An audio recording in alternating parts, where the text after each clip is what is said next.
Welcome back to the Deep Dive.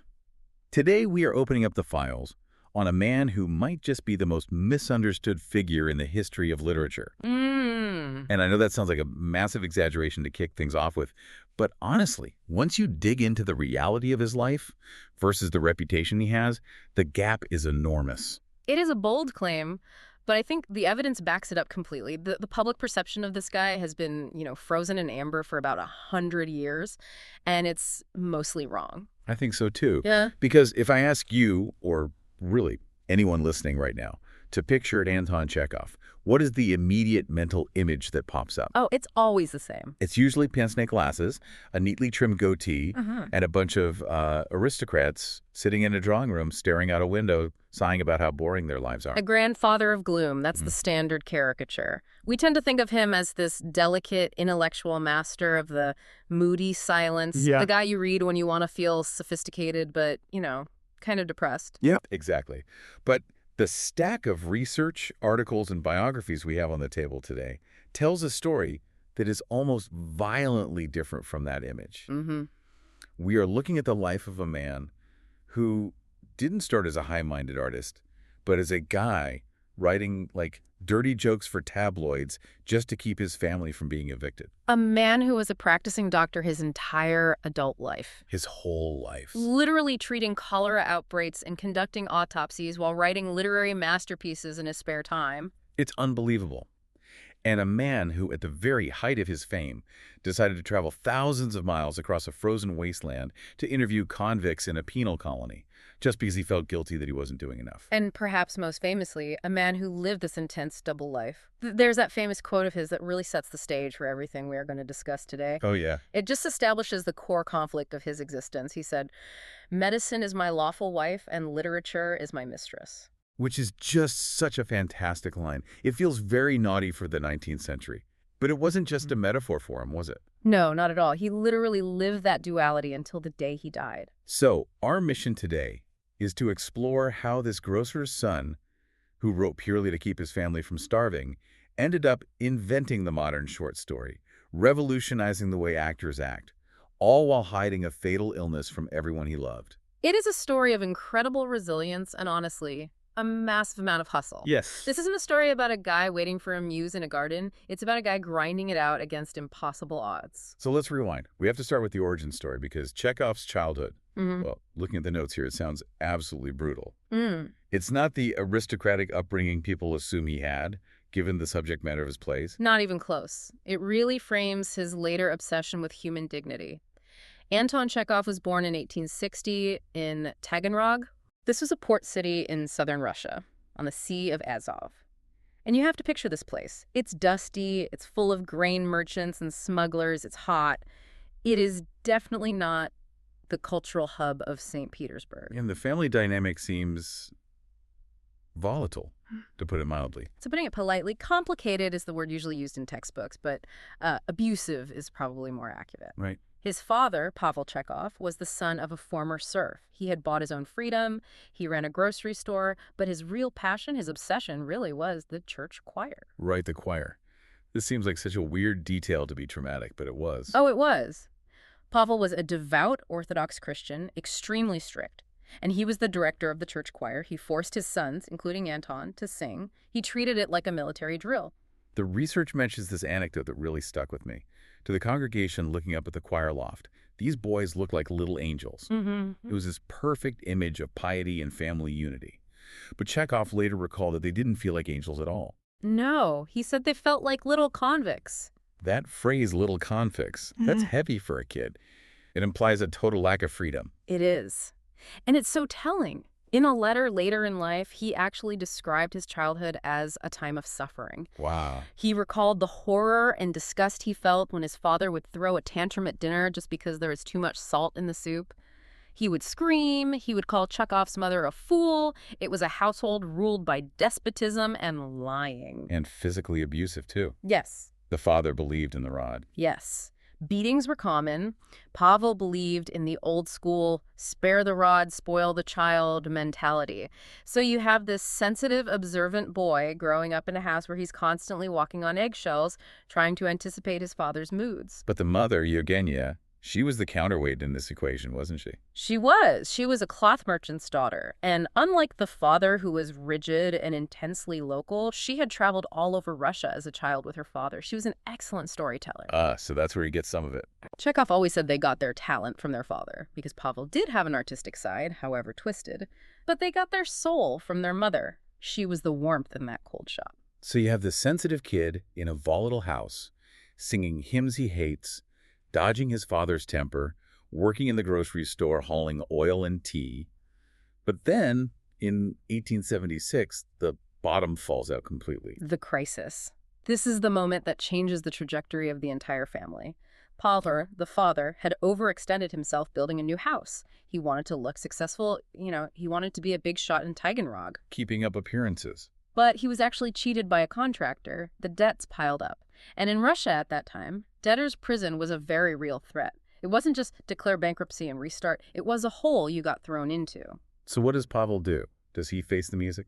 No, he runs. He runs. He flees to Moscow, where his two older sons were studying, effectively hiding from his creditors. The mother and the younger kids followed him shortly after to escape the shame and the bailiffs. But not Anton. No. And this is a part that feels like a movie script where the protagonist is tested. At 16 years old, Anton is left behind in Taganrog. All alone. All alone. Why? Why leave a 16-year-old behind? Well, he had to finish his schooling. That was the practical excuse. Yeah. But more importantly, someone had to deal with the mess. He had to sell off the family's household possessions to pay off the immediate creditors. He was basically the liquidator of his own childhood. Imagine that. You're 16. Your family vanishes to the big city to escape prison. And you are left in the empty shell of your house, which isn't even yours anymore. Right. The house was taken by a man named Selivanov. He was actually a lodger who had bailed the family out previously, but then he bought the house for a fraction of its value. Oh, that's brutal. And Anton actually had to pay rent to this guy to keep living in a corner of his own childhood home. That sounds incredibly familiar. If you know Chekhov's place, specifically the cherry orchard, that scenario rings a huge bell. Yeah. A businessman buying out the family estate and the family being displaced. It's almost autobiography. Chekhov lived that loss of home before he could even grow a beard. He understood what it meant to lose your place in the world. And he didn't just sit there and feel sorry for himself. This is where that hustle you mentioned comes in. The source material lists the jobs he took to survive. Private tutoring, obviously helping younger kids with their Latin and math. But there's one detail here that I absolutely love: catching and selling goldfinches. Goldfinches. It just shows you the level of scrappiness. He was out there trapping birds to sell at the market for pennies. And here is the kicker.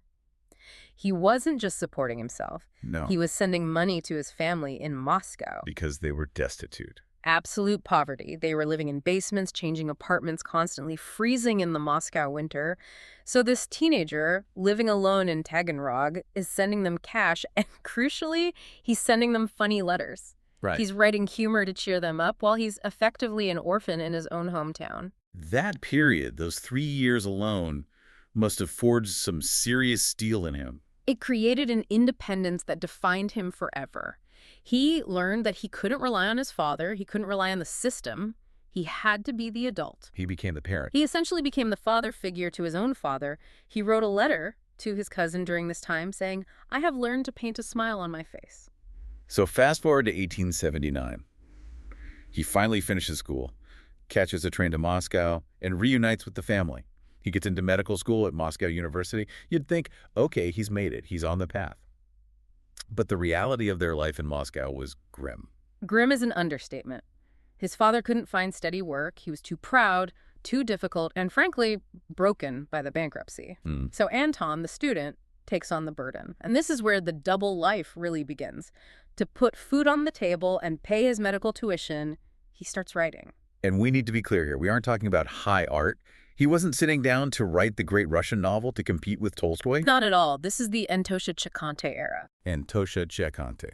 That was his main pseudonym. He also wrote as Man Without Spleen, which is just a fantastic name for a medical student writer. I love that. Man without spleen. I'd read that blog today. Or sometimes my brother's brother. He was writing for the equivalent of, like, BuzzFeed lists or tabloid gossip pages. Short, humorous sketches of Russian street life for weekly papers. Jokes about mother-in-laws, drunk merchants, corrupt officials. The volume of work he produced during this time is staggering. He was writing daily. He admitted later that he wrote mechanically, half-consciously. He said he cared nothing about the reader or himself. It was purely a transaction. Right. Words for rubles. He was churning out vignettes about chaotic weddings and confused peasants just to buy bread. No. If he didn't write a joke, the family didn't eat. It's the classic 10,000 hours principle, isn't it? He didn't think he was making art. He was just trying to get paid. But in doing so, he was learning how to sketch a character in 3 sentences because he didn't have space for 4. Precisely. The strict word limits of these cheap papers forced him to be concise. He couldn't ramble like the big novelists. He had to hit the joke and get out. By 1882, he's writing for Oskulki, or Fragments, which was a leading humor magazine. But the tone was harsh. He was satirical, sometimes cruel. He hadn't found that famous Chekhovian empathy yet. He was just trying to survive the grind. That shift happens with a specific event. I love this part of the story. It's like the call to adventure in a hero's journey, the Grigorovich letter. 1886. This is the turning point. Dmitry Grigorovich was a literary celebrity at the time. He was an old man, very respected, kind of the elder statesman of Russian letters who had discovered Dostoevsky decades earlier. A deal. A huge deal. He happens to read a story by Chekhov called The Huntsman. And The Huntsman isn't a joke story. No, it's a bit sadder, a bit deeper.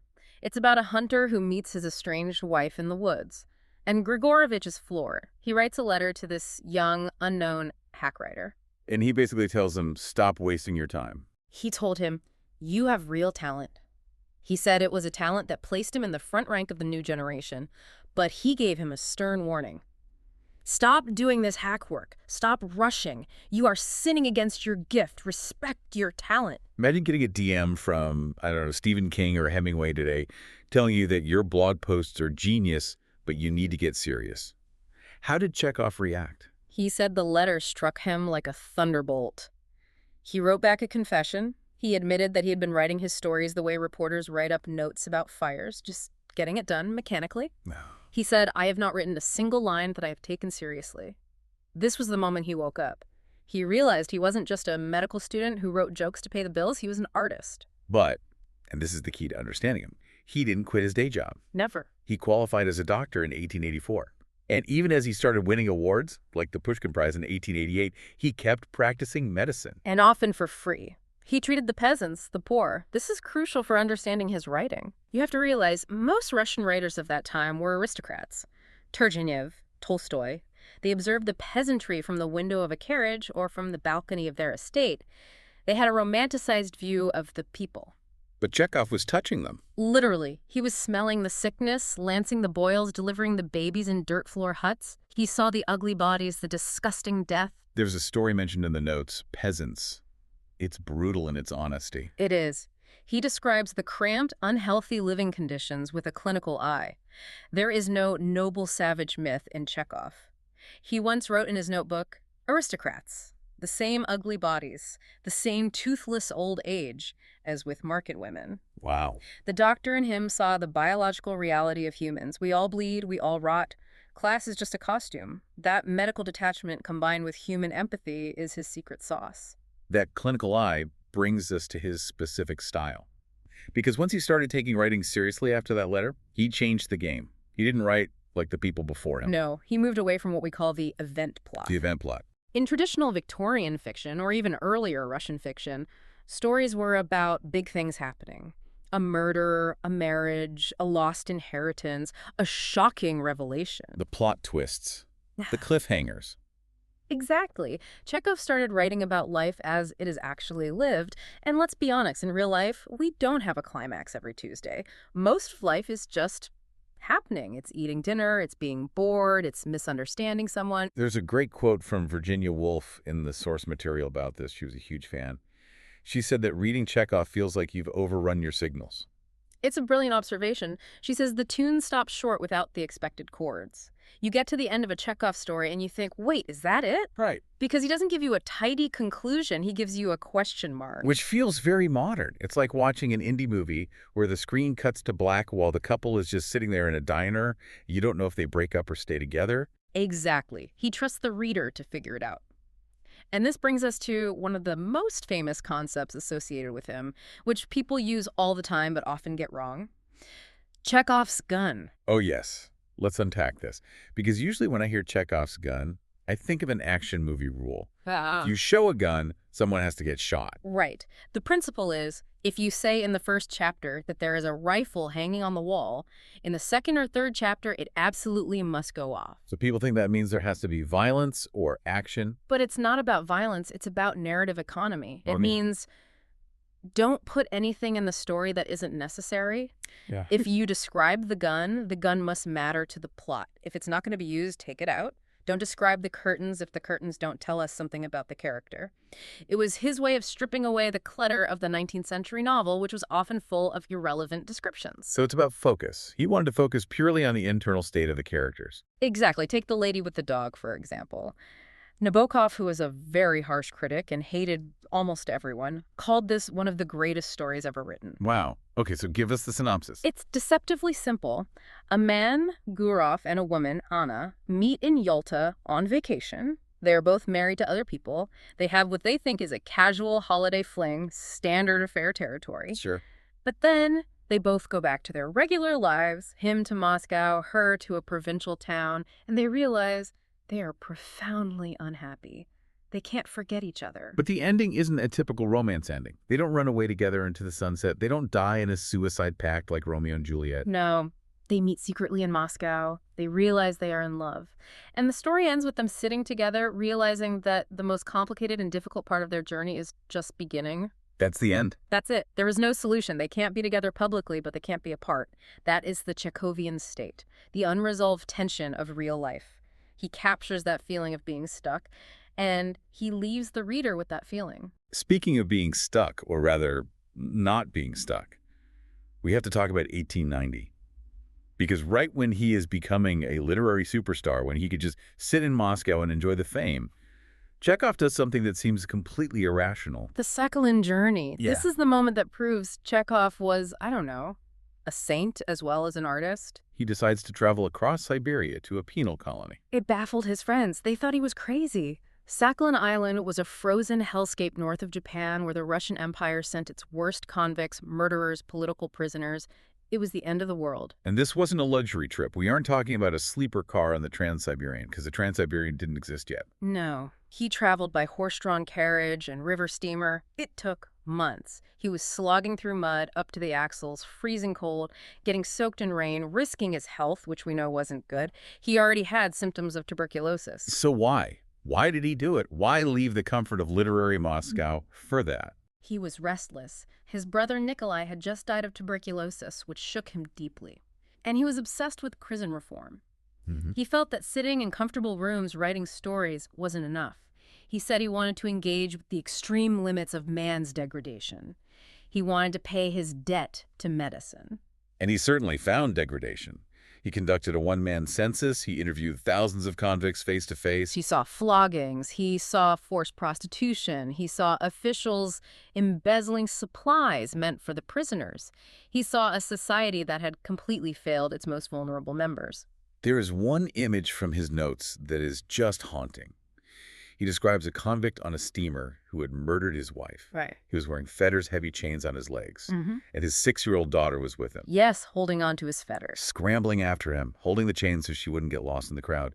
And at night, she slept in a heap with the convicts and soldiers. That image, a little girl holding onto the chains of her murderer because he's the only parent she has, it breaks you just hearing about it. And that is what Chekhov wanted to document. He didn't write a novel about Sakhalin. He wrote a book of social science, The Island of Sakhalin. He concluded that charity wasn't the answer. The government had a legal and moral duty to treat these people humanely. So he proved he wasn't just an art for art's sake guy. Not at all. He had a profound social conscience. He used his fame to shine a light on a place everyone wanted to forget. So he comes back from this harrowing trip, and you'd think he might take a break. But instead, he buys a country estate, Melikovo, and throws himself into two things: gardening, and theater. And medicine, still. Yeah.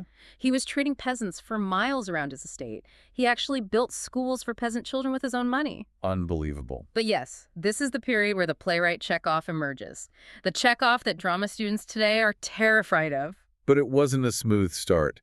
The premiere of The Seagull in 1896 sounds like a nightmare. A total disaster. It was at the Alexandrinsky Theater in St. Petersburg. You have to understand, the audience was used to melodrama. They wanted clear heroes and villains. They wanted a woman to faint and a man to pull a pistol. They didn't get it. What happened? They booed, they hissed, they laughed at the wrong parts. The lead actress lost her voice from nerves. Oh, no. Chekhov was so humiliated he hid backstage and then fled the theater before the final curtain. He swore he would never write a play again.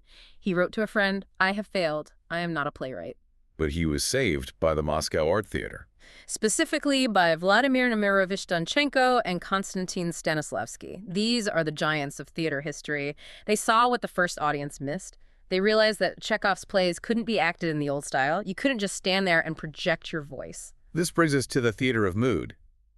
What made his plays so different that people actually booed them at first?